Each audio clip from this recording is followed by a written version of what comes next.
Today I'm going to show you how to delete the XAI conversation history in x.com, also known as Twitter, in just a few quick steps.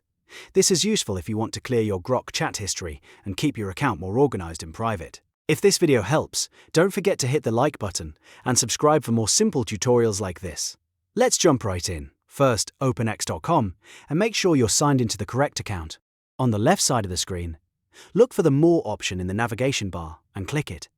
This will open up the additional settings menu where you'll find account and privacy controls. From there, click Settings and Privacy. This is the main area where x.com keeps all of your account, privacy and safety settings. Once you're inside, you'll want to click Privacy and Safety.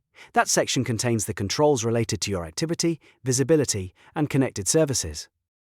Next, look for Grok and third-party collaborators and click on it. This is where x.com stores the settings for Grok and any linked collaboration features.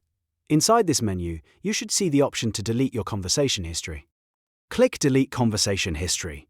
As soon as you choose that option, a confirmation prompt will appear to make sure you really want to remove it. This is your final chance to back out if you change your mind. To finish the process, click Delete in the confirmation window. Once you do that, your XAI conversation history will be removed from x.com. That's all there is to it. If you found this guide helpful, please give it a like and subscribe to the channel for more quick and easy software tutorials. Thanks for watching, and I'll see you in the next one.